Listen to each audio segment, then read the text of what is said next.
Gracias a Dios porque tenemos niños, ¿verdad? Miren todo el mundo de niños que iba para allá. Oren por los maestros que con tanto amor preparan su clase para sus hijos. Oren por los... Ah, sí. No se me...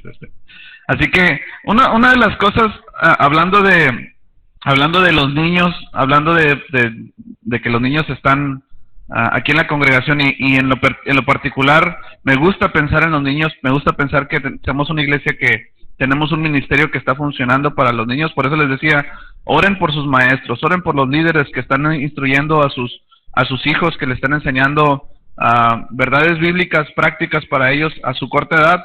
Así es que manténganlos en oración. Y bueno, hablando un poquito de esto, uno de los eventos que más me emocionan a mí como pastor es el asunto de presentar niños. Creo que es un evento, debería ser y es un evento muy trascendental en la vida del cristiano.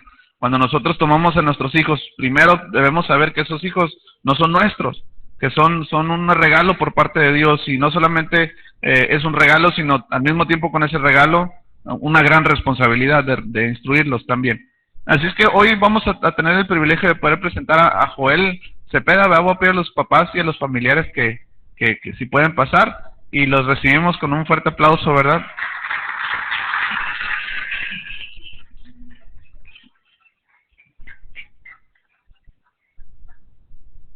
Aarón es un buen amigo, parte de aquí de la congregación junto con su esposa Rosy, y acabo de conocer a las mamás de ambos.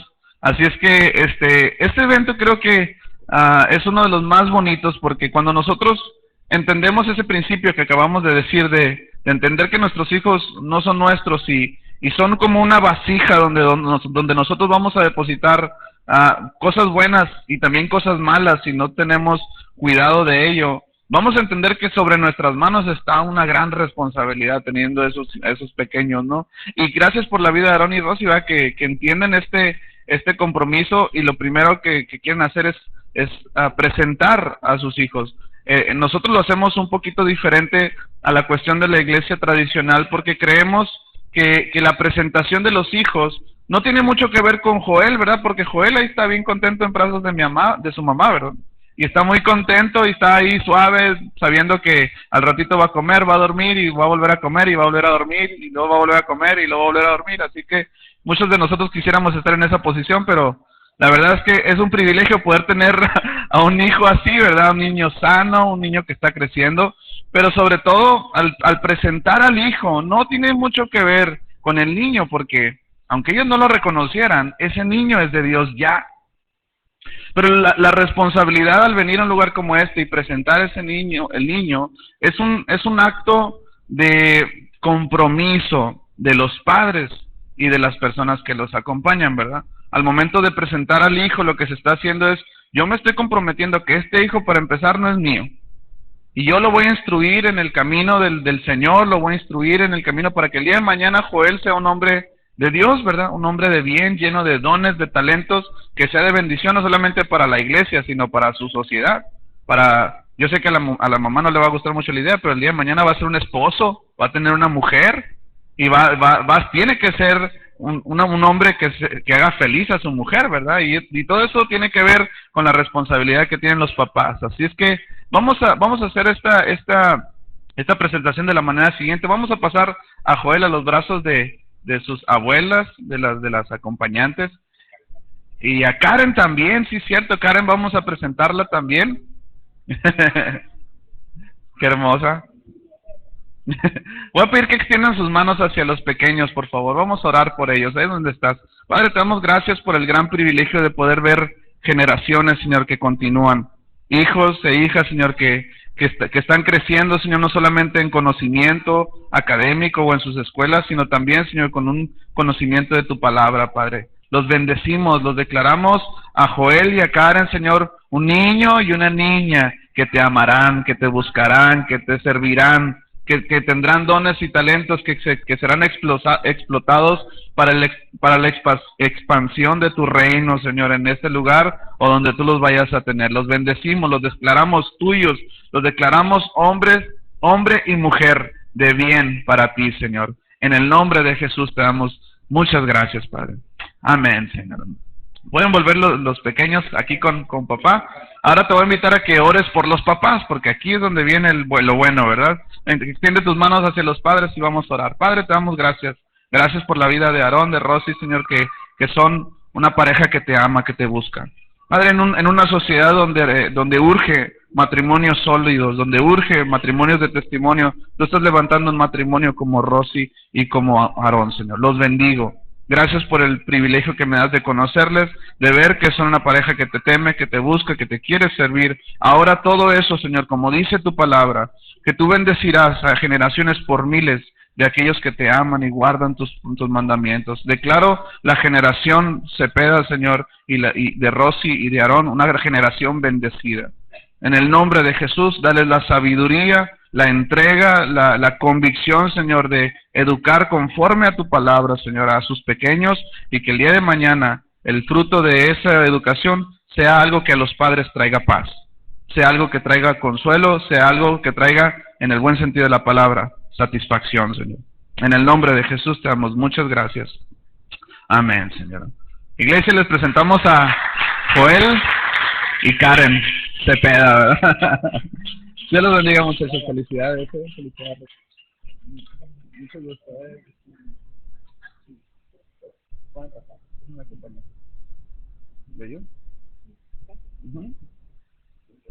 Yo creo que ver a pequeños crecer en el camino del Señor debe ser para nosotros un motivo de mucha esperanza, ¿no? De poder ver que el día de mañana ellos serán hombres que buscarán a Dios, que temerán a Dios y que también serán hombres de bien para la sociedad. Bueno, vamos a prepararnos para la palabra del Señor, ¿te parece? Saca tu Biblia. Vamos bueno, sé que a lo mejor para los que están aquí en la esquina se les va a complicar un poquito el asunto de la proyección porque todavía no hacemos el ajuste. Quedaron sobre las paredes, ¿verdad? ¿Les gustaron? Un aplauso para los que le hicieron, ¿verdad? La verdad que se aventaron un 10. Todavía falta, solamente ahorita nada más están ahí pintadas, pero van a ver cómo va a ir avanzando el asunto. La pantalla va a quedar a ras de las paredes, así es que por hoy, a lo mejor a los que están a la orilla se les va a dificultar un poquito el poderlas ver, pero esperemos que para la próxima semana ya estén puestas donde deben de ir. Hoy es la última plática que, perdón, traigo una alergia que me trae cosido, así es que ahí me disculpan si... ¿verdad? La cuarta plática acerca de la alabanza y la adoración. Me gusta mucho este tema porque si bien pudiéramos seguir hablando de esto y hablando y pasarnos todo el tiempo hablándolo, creo que las verdades más esenciales que yo creo que pueden traer realmente una convicción para poder alabar y adorar a Dios como Él quiere, las estamos tocando en estas pláticas. Hoy será la última que estaremos dando acerca de la alabanza y la adoración. Y para dar un pequeño resumen, estábamos hablando durante las últimas 3 semanas acerca de que la alabanza tiene que ver con entender lo que Dios ha hecho en nuestra vida. El jueves tuvimos una muy buena plática con los varones, tuvimos una plática acerca de recordar y reconocer lo bueno que Dios ha sido con nosotros. Independientemente de cómo estemos en este momento, si hacemos un alto en nuestra vida, y no importa cuán mal nos esté yendo ahorita, si hacemos un alto y volteamos atrás y vemos la historia de nuestra vida, vamos a darnos cuenta que Dios ha sido muy bueno con nosotros. Vamos a caer en cuenta que Dios ha sido mucho más bueno de lo que nosotros a veces nos recordamos o muchas veces de lo que nosotros aprendemos a contar. Cuando Dios da los mandamientos, los 10 mandamientos, al pueblo de Israel, antes de dárselos, Dios le dice, acuérdate que yo fui el que te sacó de Egipto, fui el que te saqué de esclavitud. Por un momento recuerda cómo era tu vida o hacia dónde iba nuestra vida sin Dios. ¿Cómo era nuestra vida personal, nuestra autoestima? ¿Cómo era nuestro matrimonio, nuestra familia? ¿Hacia dónde iba dirigido todo eso si Dios no hubiera llegado a nuestro corazón? Cuando nosotros hacemos altos en nuestra vida y recordamos lo bueno que Dios ha sido con nosotros, no va a ser ningún problema que nosotros alabemos al Señor. Porque la alabanza consiste en recordar las maravillas y los milagros que Dios ha hecho en nuestra vida. ¿Con cuántos Dios ha hecho por lo menos un milagro? Levanta tu mano si Dios ha hecho un milagro. Entonces tú y yo tenemos la responsabilidad de seguir alabando al Señor, independientemente en ocasiones que las cosas no vayan como nosotros estamos deseando o esperando. La alabanza tiene que ver con darle gloria a Dios por lo que Él ha hecho. Pero la adoración, que es lo que hemos estado hablando en las últimas dos pláticas, que esta será la segunda, es que la adoración consiste en adorar a Dios no por lo que Él ha hecho o por lo que hará, sino por lo que Él es. Dios merece que nosotros le alabemos y le adoremos, independientemente que Él haga o no haga las cosas que nosotros le pedimos. ¿Estás de acuerdo conmigo? Cuando nosotros entendemos que la adoración no consiste en recibir lo que Dios nos da o no recibir lo que lo que nosotros le pedimos, nuestra actitud al momento de la adoración no va a estar como sub y baja, no va a estar dependiendo de lo que Dios ha hecho. Vamos a entender que la adoración consiste en adorarle a Él por lo que Él es, por lo que Él representa, por sus atributos. Y cuando pero el ser humano es dado a amar, siempre y cuando las cosas estén bien.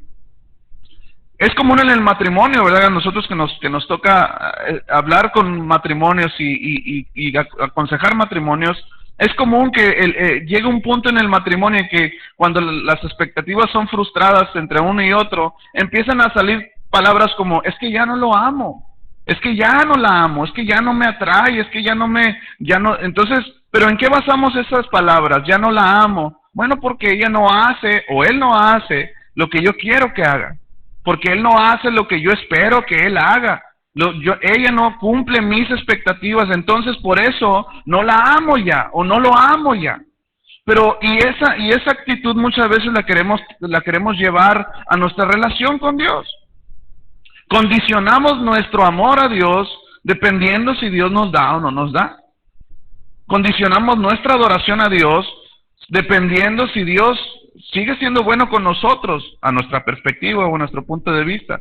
Pero cuando llega el momento de la tribulación, cuando llega el momento difícil, cuando llega el momento de la prueba, entendemos que es el mejor momento para que nosotros demostremos la calidad de adoración que puede haber en nuestra vida. Hablábamos la semana pasada de que la adoración no tiene nada que ver con canciones o con cantos calmaditos o con las canciones tranquilas que cantamos en la iglesia. La adoración es un estilo de vida. Es una vida que tú vives para agradar a Dios, para agradar independientemente de lo que Él haga o no haga, por lo que Él es y por lo que Él representa para nosotros. A esta última plática yo le puse adoración contra la incredulidad. Hay un pasaje bíblico, hay un momento en la historia bíblica de Jesucristo en los evangelios, en el que hay un dato muy curioso que me gustaría que analizáramos a la luz de esta palabra. Antes de leerla, me gustaría que oráramos. ¿Está bien? Cierra tus ojos y vamos a pedirle al Señor que nos hable en esta tarde. Dios, qué bueno has sido con nosotros. Hemos pasado un lindo tiempo, Señor, adorándote, cantándote. Ahora queremos pedirte, Señor, que todo eso que hemos cantado y que ha salido de nuestros labios para ti, Señor, sea algo que venga desde nuestro corazón para ti. Hoy te hemos cantado, Señor, te amo solo a ti, Señor. Tú eres digno de nuestra adoración y queremos, a la luz de esta palabra, que tú nos hables, que tú nos retes, que tú nos ayudes a vivir una vida que te adore, Señor. Una vida que te agrade, independientemente de lo que tú hagas o no hagas. Nosotros queremos adorarte en espíritu y en verdad, Señor. Te bendecimos en el nombre de Jesús. Amén. Mateo capítulo 28, registra el momento en el que Jesucristo resucita y asciende una vez al Padre, dejando lo que nosotros reconocemos como la gran comisión, En el versículo 16 dice de esta manera: los 11 discípulos fueron a Galilea, a la montaña que Jesús les había indicado. Cuando lo vieron, lo adoraron, pero algunos dudaban. Jesús se acercó entonces a ellos y les dijo: se me ha dado toda autoridad en el cielo y en la tierra. Por tanto, Vayan y hagan discípulos a todas las naciones, bautizándolos en el nombre del Padre y del Hijo y del Espíritu Santo, enseñándoles a obedecer todo lo que les he mandado a ustedes, y les aseguro que estaré con ustedes siempre hasta el fin del mundo. Cuando nosotros leemos este pasaje recordamos la gran comisión que Jesucristo dejó de ir y hacer discípulos a las naciones, enseñándoles la palabra de Dios, enseñándoles a obedecer, bautizándolos, y todo, prácticamente la doctrina de la iglesia cristiana se encuentra resumida en este pasaje. Por eso nosotros, cuando la gente viene a la congregación, recibe a Cristo en su corazón, y los invitamos a que ejerzan el bautizo, lo que hacemos con las personas que se bautizan es pedirles de alguna forma como requisito, aunque no es un requisito, pero animarlos a que si se van a bautizar, se metan a los discipulados, que sean instruidos en la palabra del Señor, porque es esto lo que Dios nos ha llamado a hacer discípulos, pero no nomás ir y evangelizar, sino enseñarles a obedecer la palabra del Señor, a bautizarlos, a garantizarles que Jesucristo estará con nosotros hasta el fin del mundo. Pero bueno, no me quiero atorar en ese asunto, porque un versículo atrás hay una verdad central que parece aislada de este asunto, pero que tiene una verdad muy central, y eso se encuentra en el versículo 17. Jesucristo les había dicho: vayan y reúnanse, y cuando yo haya resucitado volveré y les daré instrucciones, manténganse unidos en oración. Y así sucedió. Así como Jesucristo les dijo: estén ahí, espérenme, Jesucristo, después de haber resucitado, se apareció a sus discípulos, se apareció en un cuerpo glorificado. Cuando Él se presenta a sus discípulos, el versículo 17 dice: cuando lo vieron sus discípulos, lo adoraron, pero algunos, ¿qué dice?, dudaban. Se me hace muy interesante esto, porque no dice que entre los 11 hubo algunos que le adoraron y otros que no. El versículo claramente dice que estaban los 11 discípulos, fueron a Galilea, a la montaña, y cuando vieron a Jesús, los 11 lo adoraron. Ahora, hablábamos la semana pasada que la adoración no es que sacaron guitarras y le empezaron a cantar, no. Lo que hicieron, que el término de adoración significaba que se postraban delante de Él. El acto de la adoración representaba que se postraban con rostro en tierra delante de su maestro, reconociendo la autoridad que representaba. Y quiero que te imagines este cuadro. De repente están los 11 discípulos ahí reunidos en un lugar como este, vamos a decirlo así, y de repente Jesús se aparece a ellos. Se aparece, y los 11, como en automático, cuando lo vieron, lo adoraron. Pero dentro de esos 11 discípulos, no dice quién, pero dentro de esos 11, que probablemente había muchos más, pero dentro de esos 11 había algunos que dudaban. O sea, sí lo vieron, todos lo vieron, ¿estamos de acuerdo hasta ahí? Todos lo vieron, todos lo adoraron, dice ahí, pero aún en el mismo acto de la adoración, me imagino que estaban ahí postrados y su cabeza estaba: ¿será o no será? Dudaban. Estaban viéndolo, estaban adorando, pero dudaban. No muy diferente a lo que en ocasiones nos sucede en la congregación. Todos estamos aquí para escuchar la palabra del Señor, sabiendo que Dios está en este lugar, y todos le adoramos, todos escuchamos la palabra del Señor. Yo no tengo ninguna duda de los que estamos aquí, creemos que Dios es digno de nuestra adoración. Tan es así que aquí estamos. Pero la pregunta que en ocasiones salta a mi corazón es: ¿habrá entre nosotros gente que duda? Sí lo estamos viendo su palabra, lo estamos adorando, pero ¿habrá entre nosotros corazones con duda? ¿Será esto algo de verdad? ¿Será necesario venir a un lugar como este y cantar, adorar, estar en su palabra? ¿Qué pasa cuando nosotros le vemos y le adoramos, pero dudamos? ¿Qué es lo que sucede en nuestro corazón cuando hay lapsos pequeños en nuestro corazón? Cuando, no levanten las manos, pero ¿cuántos de nosotros en un momento de lógica que nos ataca en la mente, y de repente queremos matematizar a Dios y decimos: ¿será real todo este asunto de la iglesia? ¿Será real el asunto del cielo, del infierno, del Espíritu Santo, de la sangre de Cristo? De repente empiezan a surgir preguntas de nuestro corazón. Cuando lo vieron, lo adoraron. Pero algunos, no todos, pero algunos dudaban. Después de esta experiencia en la que Jesucristo se aparece y ellos le adoran, aunque algunos le dudaban de él, dentro de este contexto de adoración, Dios les da la más grande encomienda al ser humano. Y les dice, vayan y hagan discípulos. No, él no hizo acepción de personas, él no dijo, los que dudaron, sálganse. Los que creyeron, quédense. Él dijo, todos los que están aquí, vayan y hagan discípulos a las naciones. Cuando nosotros adoramos a Dios y reconocemos su grandeza, reconocemos lo que Él representa, aunque nuestros ojos no lo puedan ver, lo que estamos haciendo es decirnos a nosotros mismos que Él es mucho más grande que nosotros y que Él merece nuestra adoración, aún independientemente cuando haya lapsos en nuestro corazón en los que será o no será. Pero cuando nosotros obedecemos y nos convertimos en adoradores en espíritu y en verdad, por obediencia a Dios, más que por sentimiento o más que por un simple deseo de hacerlo, cuando nosotros entendemos que este es un proceso de interacción entre Dios. Fíjate bien lo que te estoy diciendo, iglesia. Cuando tú y yo adoramos al Señor, ¿soy el único que tiene calor o están bien? ¿Está caliente? ¿Están apagados los aires nomás?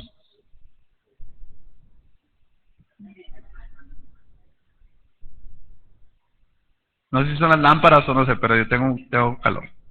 Entonces, cuando nosotros adoramos, fíjate lo que sucede. Quiero que se te quede bien grabado esto. Cuando nosotros estamos adorando al Señor, nosotros no estamos en un monólogo. Nosotros no estamos cantándole a Dios como si Dios estuviera en un balcón y nosotros llegamos con el mariachi y le cantamos al Señor. Y Él está ahí viéndonos con un corazón en la cara, viéndonos cantarle a Él. No. Cuando nosotros le adoramos, estamos en un momento de interacción. Estamos en un momento en el que nosotros estamos adorando, declarando su grandeza, declarando lo que Él es, y al mismo tiempo Él obrando en nuestro corazón. Él dándonos propósito a la vida, entendiendo en ese momento una identidad. ¿Quién es Él y quiénes somos nosotros? ¿No te ha pasado que como padre en ocasiones estás hablando con tus hijos ya de cierta edad y ellos empiezan a discutir contigo? Tú empiezas a decirle, a darle una instrucción, pero tu hijo empieza a discutir y empieza a argumentarte y empieza a decirte, no, es que tú, es que yo. Y llega un momento en el que los papás, cuando nos quedamos sin argumento, decimos, que no se te olvide que soy tu padre, ¿sí o no? Con eso matamos toda opción de argumento, de discusión. Que no se te olvide que tú eres el hijo y yo soy tu papá. Que no se te olvide esa posición. Y en ocasiones nosotros tenemos que hacer altos en nuestra vida y recordar esa posición.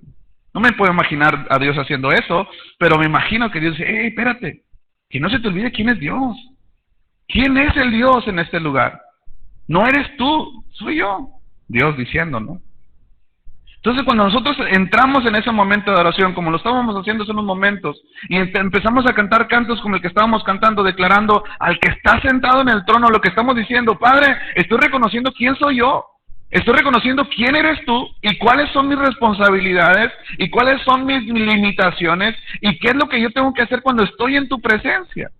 Cuando estamos cantándole, tú eres todopoderoso, lo que estamos haciendo es reconocer quién es Él y quiénes somos nosotros. Cuando cantamos que tú eres increíble, tú eres asombroso, lo que estamos recordándonos es a nosotros mismos. ¿Quién es Él?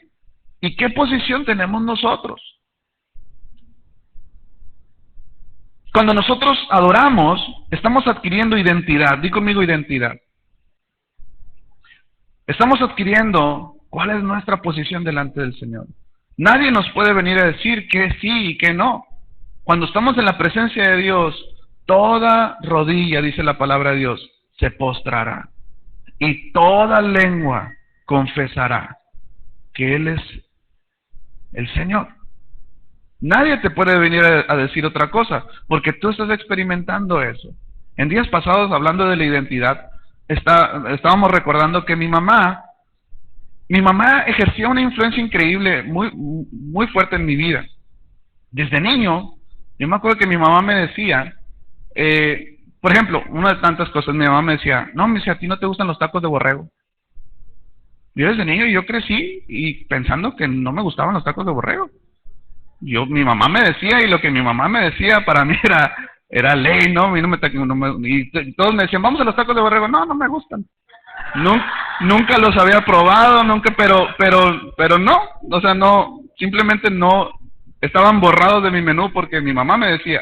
Pero el caso es que a mi mamá no le gustaban. Y como a mi mamá no le gustaban, ella decía, no, tú tampoco te gusta. Entonces yo, como hijo obediente, yo decía, no me gustan. Pero yo pasaba ahí por el ferrocarril y mi estómago se hacía, ay, a mí se me hace que sí me gustan, pero no me gustan. O sea, mi mamá me dijo que no y no me gustan.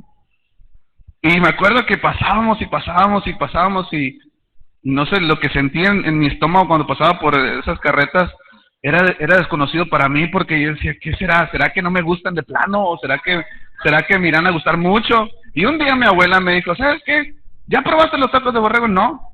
Entonces, ¿cómo se...? Y me agarra y vamos, y yo con miedo, con temblor, con temor, porque iba a desobedecer a mi mamá, agarro ese taco de borrego, me lo echo a la boca. Ay, Señor, dije, ¿cómo le hice tantos años caso a mi mamá? Y me encantaban los tacos de... Aunque nunca los había probado, pero quiero ejemplificar esto. Fíjate, eso fue cuando yo tenía como 12 o 13 años, ya. 13 años de mi vida tirados a la basura sin tacos de borrego. Y yo decía, ¿cómo puede ser posible que no me gusten? Y bueno, al final sí me gustaron. Entonces, mi mamá después le dije, mamá, Leo, ¿cómo que sí me gustan? Ah, pues yo creí que no te gustaban, dice, como a mí me gustan. A veces así sucede y queremos nosotros hacer que los demás piensen, ¿no? Actúen como nosotros, ¿no? Cuando nosotros estamos adorando al Señor, estamos adquiriendo identidad en nuestro corazón. Nadie nos va a venir a decir cómo adorar a Dios o cómo venir. Por eso nosotros aquí en la congregación tenemos una filosofía. Esa filosofía es, en lo esencial tenemos unidad como iglesia. En lo doctrinal, creemos que Jesucristo es el Hijo del Señor, creemos su sangre, creemos en la Trinidad, tenemos una base doctrinal fundamentada en la palabra del Señor. En eso queremos unidad. Pero en lo no esencial hay diversidad. De repente vas a ver gente aquí en la congregación que le gusta levantar sus manos, habrá gente que no le guste hacerlo, habrá gente que le guste saltar al Señor, no tenemos ningún problema con eso, habrá gente que no lo haga. A lo mejor no porque no le gusta, simplemente porque no puede. Pero el asunto aquí es que no tenemos una forma de que adorar al Señor. Cada uno de nosotros tenemos una identidad, una personalidad muy particular.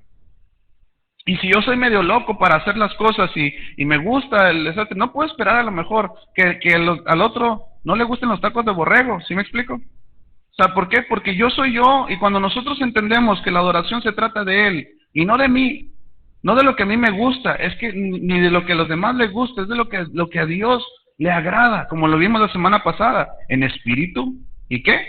Y en verdad. Hay una historia muy curiosa, hablando de esto, hablando de que Dios en ocasiones está entre nosotros, y nosotros estamos con esa duda de que será o no será esto verdad o no. Fíjate, hay una historia en Lucas 24, bueno, es una historia un poquito larga, no me voy a detener mucho en el asunto, pero quiero que la leamos de corrido. Híjole, con los tacos de borrego me dio hambre. Pero va a haber tacos. Lucas 24, del versículo 13 en adelante, dice así: aquel mismo día, dos de ellos, refiriéndose a unos discípulos, di conmigo discípulos, o sea, gente que había tenido interacción con Jesús. En aquel mismo día, dos de ellos se dirigían a un poblado llamado Emaús, a unos 11 kilómetros de Jerusalén. Iban conversando sobre todo lo que había acontecido. ¿Qué había acontecido? Había acontecido que Jesucristo había muerto. Había acontecido que el Mesías que ellos tanto habían esperado y que iba a venir a liberarlos de la esclavitud y todo el asunto, ya había muerto.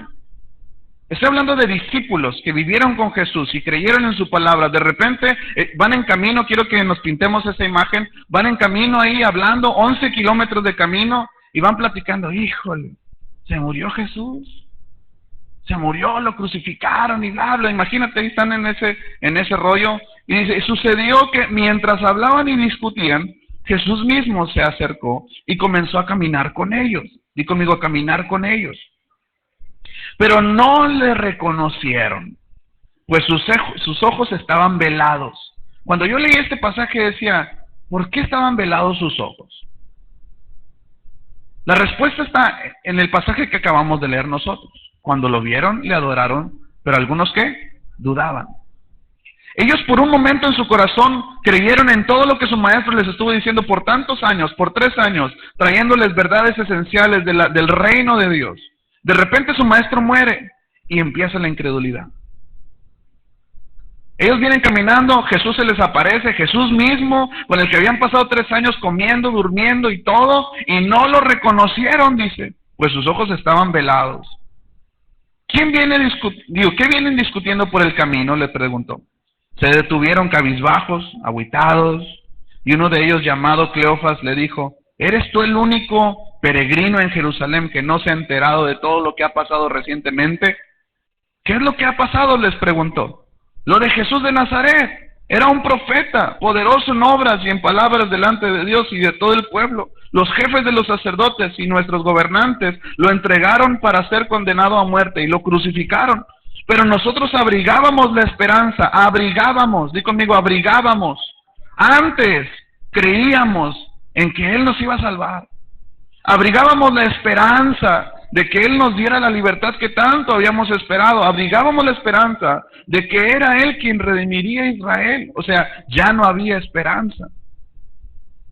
¿Ahora entiendes por qué estaban velados sus ojos? Es más, ya hace 3 días que sucedió todo esto. También algunas mujeres de nuestro grupo nos dejaron asombrados. Esta mañana muy temprano fueron al sepulcro, pero no hallaron su cuerpo. Cuando volvieron, nos contaron que se les había aparecido unos ángeles, quienes les dijeron que Él está vivo. Algunos de nuestros compañeros fueron después al sepulcro y lo encontraron tal como habían dicho las mujeres, pero a Él no lo vieron. Y Jesucristo les dice, qué torpes son ustedes, les dijo. Y qué tardos de corazón, ¿para qué? Para creer todo lo que han dicho los profetas. ¿Acaso no tenía que sufrir el Cristo estas cosas antes de entrar en su gloria? Entonces, comenzando por Moisés, o sea que Jesucristo agarró la Biblia y desde Génesis les dijo, empezando con Moisés y por todos los profetas, les explicó lo que se refería a Él en todas las Escrituras. Al acercarse al pueblo donde se dirigían,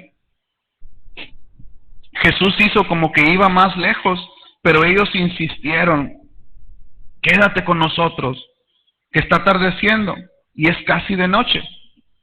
Así que entró para quedarse con ellos. Luego, estando con ellos a la mesa, tomó el pan, lo bendijo, lo partió y se los dio. Entonces se les abrieron los ojos y ¿qué dice? Y lo reconocieron. Pero Él desapareció. Se decían uno al otro, ¿no ardía nuestro corazón mientras conversaba con nosotros en el camino y nos explicaba las Escrituras? Es una historia muy interesante, pero muy triste. Jesucristo estaba en medio de ellos. Y por 11 kilómetros, porque dice la Biblia que iban en camino a Emaús, un camino de 11 kilómetros. 11 kilómetros. Y cuando iban caminando, Jesucristo se aparece y por 11 kilómetros le estuvieron tirando todo ese rollo, toda la historia de lo que había acontecido con Jesús y cómo había muerto y la esperanza que ellos tenían. Y por 11 kilómetros Jesucristo estuvo ahí con ellos. Pero la incredulidad que había en su corazón no los dejaba reconocerlo. No dejaba ver que era Jesucristo, que estaba ahí entre el medio de ellos. Cuando Jesucristo empieza a hablar con ellos y empieza a explicarles las Escrituras, este pasaje dice, su corazón empezaba a arder. Estaban escuchando la voz de su maestro, pero no lo podían reconocer. Ahora, quiero aclarar este punto de reconocer, porque reconocer tiene una connotación muy interesante. La palabra reconocer significa lo siguiente, aceptar como legítima la autoridad de alguien. Eso es reconocer. Para estos hombres, para Cleofas y para el otro que iba con ellos, el hombre que se les acercó, pues era uno más. Hasta le dijeron, ¿qué? ¿Tú eres el único peregrino aquí que no sabe qué está pasando aquí o qué rollo? No reconocían, no podían aceptar lo que Jesucristo les había dicho por tanto tiempo. Ahora, quiero llevar esto a un plano práctico, iglesia. A veces estamos en un lugar como este, Y Dios está aquí. No a veces, perdón. Dios siempre está aquí. Y pueden pasar 10, 20 minutos, 30 minutos, 1 hora o las 2 horas que estaremos aquí. Y no reconocer que Dios está aquí. No sé qué sensación hay en nuestro corazón cuando salen esas palabras de mi boca. Dios está aquí, iglesia. Y cuando nosotros reconozcamos que Dios está aquí, como decimos los mexicanos, otro gallo nos va a cantar. Porque no se trata de formas, ni se trata de colores, ni se trata de estilos.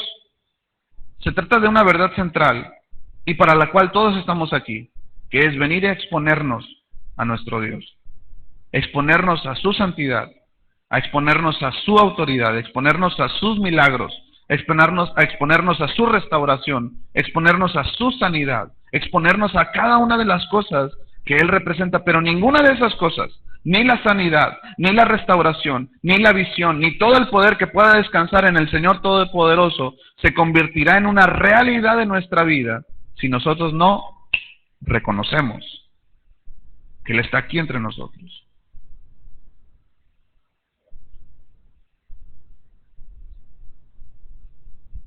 Esta pudo haber sido una experiencia maravillosa para esos discípulos, por 11 kilómetros estando en la presencia de su maestro. Sin embargo, se me hace curioso el dato, que pasaron todos esos y todavía se sentó a comer, y en el momento que Jesucristo partió el pan, que era algo que había hecho con ellos unos días antes, el ver que partió el pan, en ese momento dice que se les abrieron los ojos, lo reconocieron y dijeron, es el Señor, y en ese momento, ¡pum!, se desapareció. Yo digo, qué desperdicio de tiempo, qué desperdicio de 11 kilómetros de haber estado con su maestro todo ese tiempo y no haber aprovechado ese espacio, reconociéndole, aceptando una autoridad de alguien como legítima y como real. Cada persona que tuvo una experiencia con Dios, una experiencia personal, reconociendo, aceptando una autoridad, sus vidas fueron transformadas, 180 grados, todas. Pablo, la mujer que fue condenada porque fue sorprendida en el acto mismo de adulterio, ¿te acuerdas de esa historia? Esa mujer, dice la palabra de Dios, que vinieron y se la presentaron, se la tiraron allá a Jesús, y le dijeron, la ley dice que esta mujer tiene que morir apedreada porque la encontraron en el momento del adulterio. Lo mejor que ellos pensaban que lo peor que podían haber hecho era haberle tirado a Jesús, a esa mujer, a los pies. Pero ¿sabes qué? Fue lo mejor que pudieron haber hecho. Le tiraron a esa mujer a los pies de Jesús y le dijeron, la ley dice que tiene que morir. ¿Tú qué dices? Nunca se imaginaron, ni esa mujer se imaginó, que la experiencia postrada delante de Jesús iba a cambiar su vida para siempre. Esa mujer estaba destinada a la muerte, pero estando a los pies de Jesús, ella encontró gracia, ella encontró misericordia. Él dijo, el que esté libre de pecado, dele. Dice la palabra de Dios que desde el más viejo hasta el más joven, uno y uno se fueron yendo. Jesús, dice la palabra de Dios que Jesucristo estaba escribiendo en tierra, cuando alza los ojos no ve a nadie y dice, ¿dónde están los que te condenaban? Ni uno hay, Señor, todos se han ido. Él le dijo, ni yo te condeno, vete y no peques más. Esa es la historia de cada uno de nosotros, iglesia. No solamente ella. ¿Te acuerdas del momento de la pesca milagrosa en la que Jesucristo se presenta a los discípulos después de una noche ardua de trabajo? Jesús les dice, vamos a aguas más profundas. vamos en profundidad, vamos a tener cercanía tú y yo. Y la historia nos dice que estos hombres obedecieron a Jesús y se fueron a aguas más profundas. Esos hombres argumentando, ay Dios, acabamos de trabajar toda la noche y somos pescadores, o sea, sabemos lo que estamos haciendo. Pero Pedro dice algo, pero en tu nombre echaré las redes. La experiencia que tuvieron con Jesús provocó uno de los milagros más impresionantes en nuestra historia. Me puedo ir toda la tarde hablando de cada persona que tuvo un encuentro con Jesús y su vida cambió, su familia cambió. Todas y cada una de estas personas fueron personas que reconocieron, que aceptaron una autoridad legítima en Jesucristo. Y dentro de esa verdad descansa lo que debería de suceder cada vez que nosotros nos exponemos a un momento de adoración delante del Señor. ¿Cuál es nuestra actitud cuando estamos delante de Dios? Probablemente en un lugar como este, adorándole, cantándole, cantando cantos como lo que acabamos de cantar. Estamos adorando, todos estamos cantando, pero ¿habrá duda en nuestro corazón? ¿O reconocemos que Dios está aquí? Y cuando nosotros aceptemos y reconozcamos esa autoridad, nuestra vida va a agarrar un giro de 180 grados. Porque en ese momento estamos reconociendo nuestra identidad. Estamos reconociendo lo que Él es y lo que Él puede hacer en nosotros. Nunca se imaginaron estas personas que trajeron a esta mujer lo que sucedería. Rápidamente quiero ir a Isaías capítulo 6. Un momento de adoración también, un momento de reconocimiento de la autoridad de Dios. Isaías capítulo 6, del versículo 1 en adelante.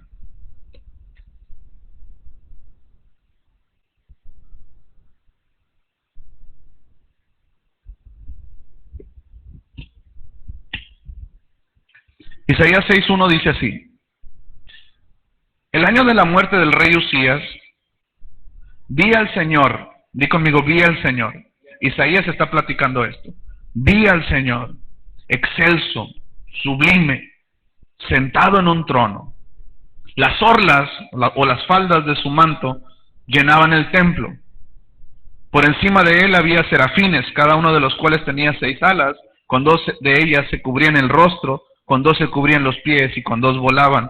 Y se decían uno al otro, los serafines se decían uno al otro: Santo, Santo, Santo es el Señor Todopoderoso, toda la tierra está llena de su gloria. Al sonido de sus voces se estremecieron los umbrales de las puertas y el templo se llenó de humo. Entonces grité: ¡ay de mí, que estoy perdido! Soy un hombre de labios impuros y vivo en medio de un pueblo de labios blasfemos, y no obstante mis ojos han visto al Rey, el Señor Todopoderoso. En ese momento voló hacia mí uno de los serafines, traía en la mano una brasa que con sus tenazas había tomado del altar. Con ella me tocó los labios y me dijo: mira, esto ha tocado tus labios, tu maldad ha sido borrada y tu pecado perdonado. Entonces oí la voz del Señor que decía: ¿a quién enviaré? ¿Quién irá por nosotros? Y respondí: aquí estoy, envíame a mí. Esta corta historia de 8 versículos revela lo que debería de suceder cada vez que nosotros nos acercamos al Señor y reconocemos su autoridad, reconocemos su dignidad. Fíjate lo que estaba sucediendo. De repente era común que la gente entrara en el templo, sobre todo siendo un profeta. Isaías entra en el templo y cuando entra ve al Señor sentado en un trono enorme, excelso, sublime, en toda su majestad, en toda su gloria. Y dice la Biblia que las faldas de su manto cubrían el templo y que estaba todo imagínate ese impacto. Pero no me impresiona tanto el asunto de lo que Dios estaba representando en ese lugar, porque todos y nosotros reconocemos que Dios es Dios y que Él es el Rey de reyes y que Señor de señores. Sin embargo, lo que me llama la atención es lo que sucedió. ¿Cuál fue la respuesta de Isaías ante un evento como ese? ¿Qué sucedió en el corazón de Isaías cuando entró y vio esta imagen de poder, de autoridad, de gloria en Dios? ¿Qué fue lo que hizo él? El primer aspecto que vemos que de lo que sucedió en el corazón de Isaías es que él reconoció al ver esa santidad y al ver esa gloria, reconoció quién era él y cuál era su condición. Fíjate lo que dice ahí. Entonces grité, después de haber visto la gloria del Señor, grité, no dije, no susurré, grité, ¡ay de mí que estoy perdido! Soy un hombre de labios impuros y vivo en medio de un pueblo de labios blasfemos, y no obstante mis ojos han visto al Rey, al Señor Todopoderoso. La primera experiencia, la primera respuesta de Isaías ante la imagen de la autoridad de Dios y reconocer esa autoridad, fue reconocer su condición. Y decir, Señor, yo soy indigno de esto. Una de dos, o me morí, porque estoy viendo al Señor. No podía creer, al ver tanta santidad, al ver tanta luz, al ver tanta gloria, lo único que pudo reconocer Isaías fue decir, Señor, qué indigno soy. Eso debería de haber en nuestro corazón cada vez que le adoramos al Señor, reconocer nuestra limitación, reconocer nuestra indignidad, reconocer nuestras limitaciones delante del Señor, ante su gloria, ante lo que Él es y lo que representa. Nosotros no somos absolutamente, di conmigo, nada. Él es el único digno. No solamente eso, sino que en el momento en el que, y no es el objetivo de la adoración, el objetivo de la adoración no es traer condenación al corazón del hombre, no es esa. Sin embargo, el primer paso es reconocer que no somos dignos de estar en la presencia del Señor. El segundo aspecto, después de Isaías haber visto la gloria del Señor y reconocer su indignidad, fue que el acto de Dios fue restaurar. Él dijo, ay de mí, porque mis ojos han visto, soy un hombre de labios inmundos, vivo en un pueblo de labios blasfemos, sin embargo mis ojos han visto al Rey. Dice la palabra de Dios. Entonces, en ese momento voló hacia mí uno de los serafines, traía en la mano una brasa que con unas tenazas había tomado del altar. Di conmigo, del altar. El altar representa adoración. Di conmigo, del altar representa adoración. Era en el lugar donde se hacía el sacrificio y se quemaba todo y eso se elevaba delante del Señor como un olor fragante de adoración.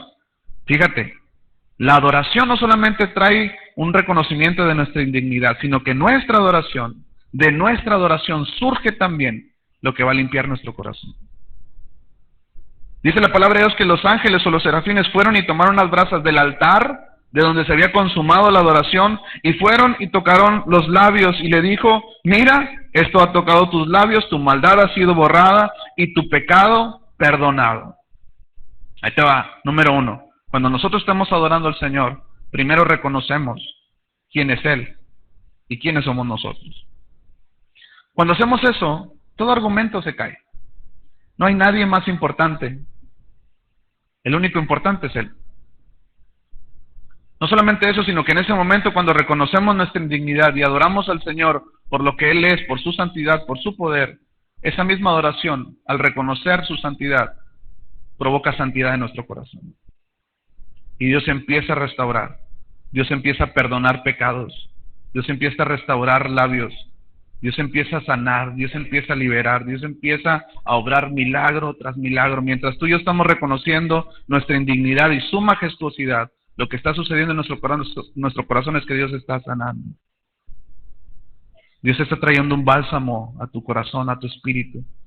Dios está trayendo un nuevo fundamento para una nueva construcción en tu vida. Número 3, lo que sucede después de esta experiencia, después de haber reconocido la santidad del Señor, su indignidad, y Dios empieza a obrar en medio de la adoración, hay un resultado de rendición. Entonces oí la voz del Señor que decía, ¿a quién enviaré? ¿Quién irá por nosotros? Isaías, ¿qué dijo? Aquí estoy, Señor. Envíame a mí. Esto es lo que debería suceder cada vez que tú y yo nos exponemos a la presencia del Señor. Pero ¿sabes qué? Hay gente que se queda en el primer paso. No sé si tú has escuchado gente que diga, es que yo no soy digno de que Dios me perdone. ¿Sabes qué? Perdóname decirte, pero nadie de los que estamos aquí somos dignos de que Dios nos perdone. ¿Cómo Dios me va a perdonar si yo he sido tan malo? Si yo lo he desobedecido tanto, si yo he hecho tantas cosas. Sabes que todos somos iguales delante del Señor. No te atores en ese asunto. Permite que sí es cierto, somos indignos. ¿Cuántos indignos hay aquí? Levanten su mano. Bueno, ¿sabes por qué? Porque el que está sucio primero tiene que reconocer que está sucio para poder ser limpiado. Este hombre reconoció su dignidad, dijo, ¿sabes qué? Yo estoy muerto, aquí estoy frito, no puede ser que yo esté viendo a Dios. Y cuando empieza ese reconocimiento, el siguiente paso, Dios empieza a sanar, Dios empieza a restaurar, Dios empieza a purificar.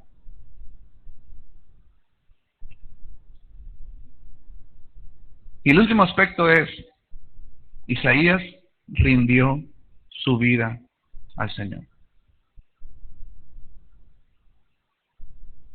Dios puede estar en medio de nosotros, y Dios está en medio de nosotros, pero por aspectos de incredulidad o por falta de reconocer lo que Él es para nosotros y lo que Él representa, nos perdemos de tanta bendición, nos perdemos de tantos milagros, nos perdemos de tanta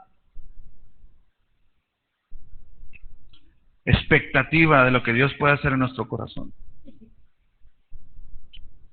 Hay una historia también muy interesante que no me nos va a dar tiempo de hablar de ella por cuestiones del tiempo, pero es de la reina Esther. No sé si han visto han leído la historia o han visto por lo menos la película.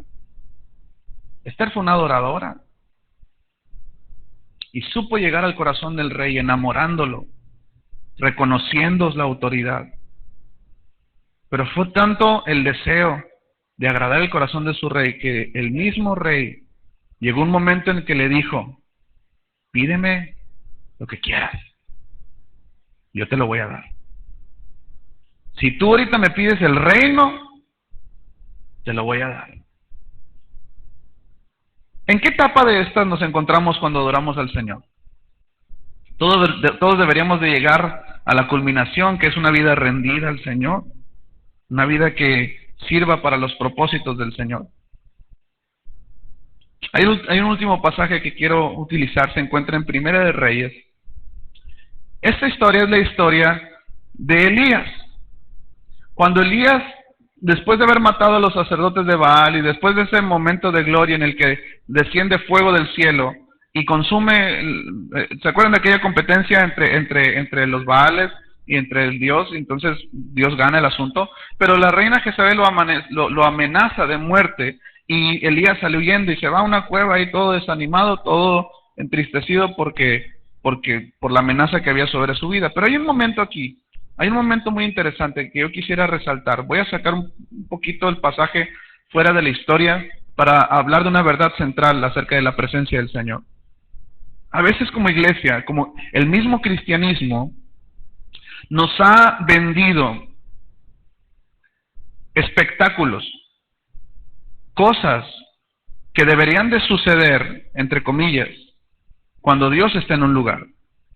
Ahora, quiero ser muy cuidadoso con esto que voy a decir, porque no pretendo hablar mal de ninguna manifestación ni de ninguna cosa, pero lo que Dios sí quiere es establecer una verdad central aquí en la congregación. Y es esta. No importa que tú y yo nos sintamos la presencia de Dios, Dios está aquí. Porque tú puedes venir a un lugar como este y puedes decir, es que yo no sentí la presencia de Dios, es que la presencia de Dios no está sujeta a sentimientos. ¿Estás de acuerdo conmigo? No se va a manifestar si sentimos o no, Él está aquí.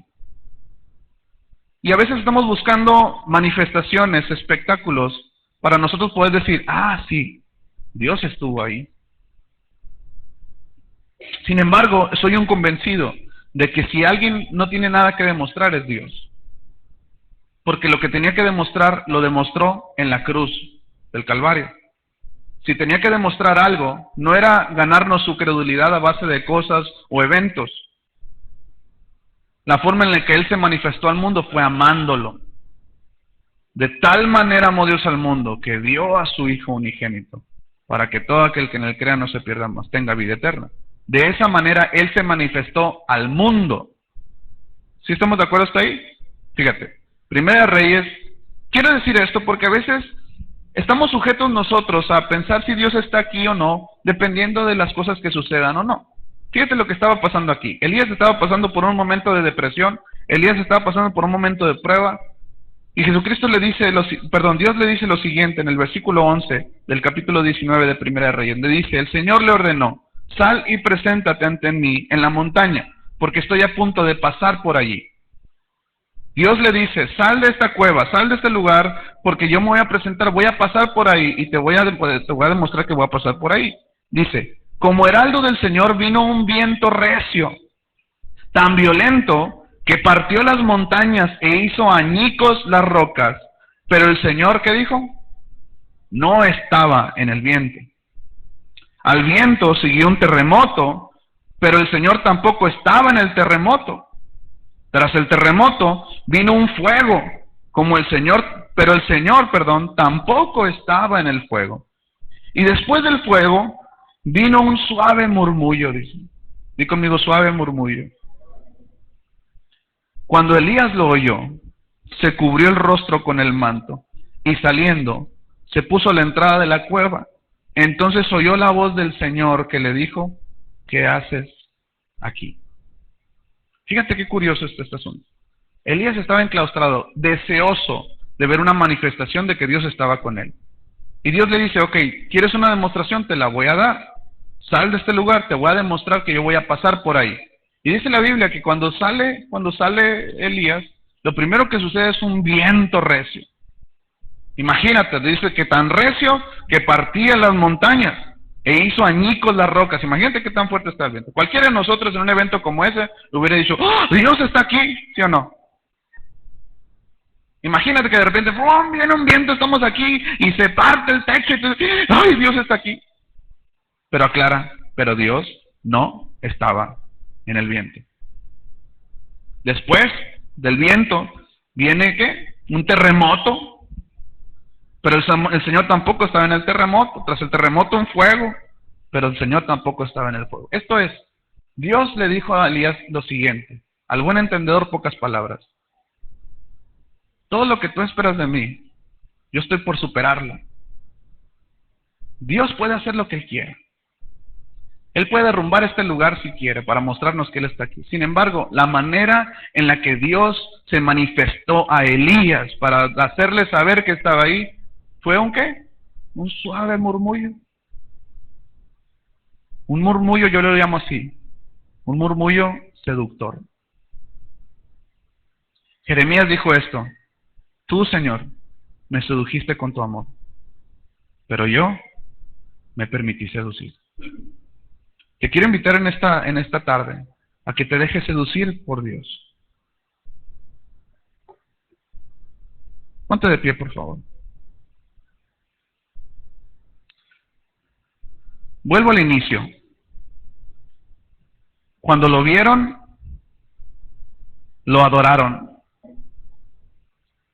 pero algunos dudaban.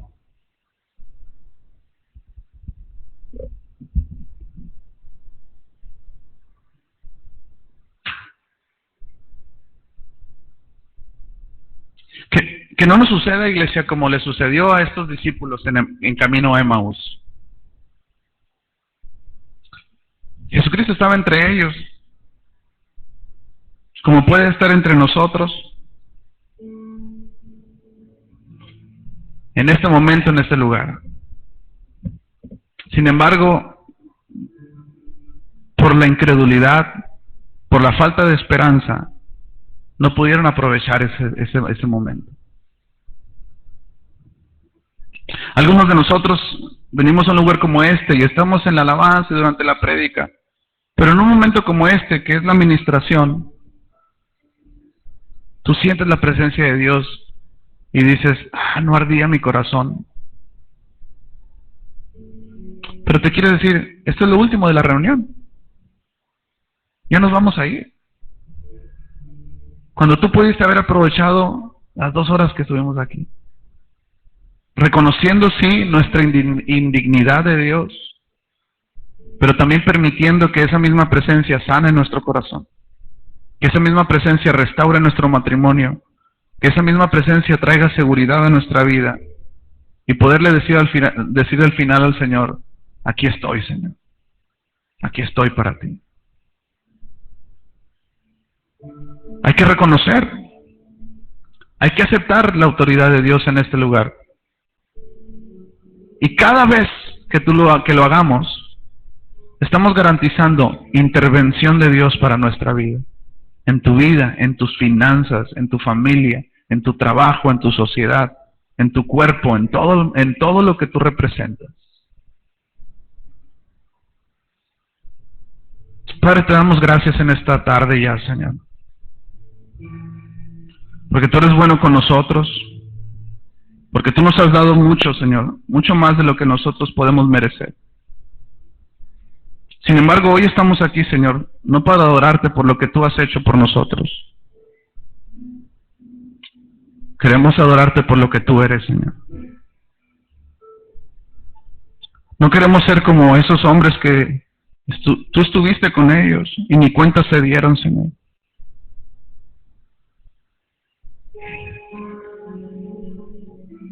Queremos reconocer en este momento, Señor, tu soberanía en este lugar.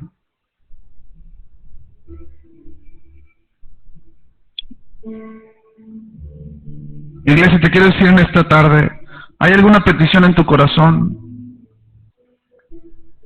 Deleítate en el Señor. Adora al Señor y Él concederá las peticiones de tu corazón. Levanta tus manos al cielo, iglesia. Levanta tus manos al cielo. Y le reconozco, Señor. Reconozco tu autoridad en este lugar. Creo, Señor, que tú eres digno de la adoración por siempre y para siempre.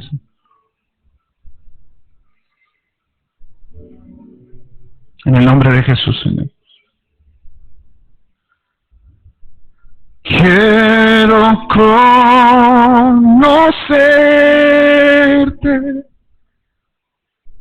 cada día más a ti, entrar en tu presencia y adorar. Pídele esto. Revélanos tu gloria, Señor. Revélanos tu gloria. Queremos ir mucho más en ti. Queremos tu presencia, Jesús. Una vez más le cantamos esto. Quiero conocerte, Señor. Quiero conocerte cada día más a ti, entrar en tu presencia y adorar. Adora a tu Dios, iglesia. Pídele, revélanos tu gloria, Señor. Revélanos tu gloria. Queremos ir mucho más en ti. Queremos tu presencia, Jesús. Reconoce su soberanía y declara esto. Al que está sentado en el trono, al que vive para siempre y siempre, sea la gloria, sea la honra y el poder, sea la gloria, sea la honra y el poder al que está sentado en el trono, al que vive para siempre y siempre, sea la gloria, sea la honra y el poder, sea la gloria, sea la honra y el poder. Queremos verte, Señor, queremos adorarte, pero mucho más, Señor, queremos creerte a ti, Señor. Hoy reconocemos nuestra necesidad de ti, Señor. Hoy reconocemos que somos indignos delante de ti, Señor. Pero también reconocemos que nuestra adoración el día de mañana se convertirá, Señor, en aquello que sane nuestro corazón, en aquello que perdone nuestros pecados y vivir una vida, Señor, que te honre a ti. En el nombre de Jesús, Señor. En el nombre de Jesús. Aquí estoy, con manos alzadas vengo, pues tú todo lo diste por mí. Aquí estoy, mi alma a ti entrego, tuyo soy, Señor. Levanta tus manos, iglesia, reconoce, declara: aquí estoy, Señor. Aquí estoy, con manos alzadas vengo, pues tú todo lo diste por mí. Aquí estoy, mi alma a ti entrego, tuyo soy, Señor. Vamos, iglesia, lo más fuerte que puedas, declárale: aquí estoy, como lo hizo Isaías. Aquí estoy, levanta tus manos, con manos alzadas vengo, pues tú todo lo diste por mí.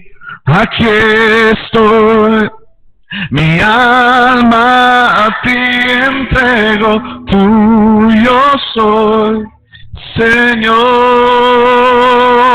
Dile: tuyo soy, Señor. Tuyo soy, Señor. Tuyo soy, Señor. Padre, creemos que tú estás en este lugar, Señor. Y no queremos encajonarte en alguna forma o en algún aspecto, Señor. Lo único que te pedimos es, Señor, manifiéstate en nuestra vida, sanando, restaurando, con tu poder, Señor, mientras nosotros nos rendimos a ti, Señor. En el nombre de Jesús. Vamos a terminar ese tiempo, iglesia, declarando a aquel que está sentado en el trono, cantarle con todo nuestro corazón. Si quieres levantar tus manos, hazlo. Y vamos a terminar diciendo esto: al que está sentado en el no, al que vive, sea toda la gloria, Señor. Sea la gloria, sea la honra y el poder, sea la gloria. Una última vez, reconoce su autoridad al que está sentado, al que está, oh, al que vive, así es, sea la gloria,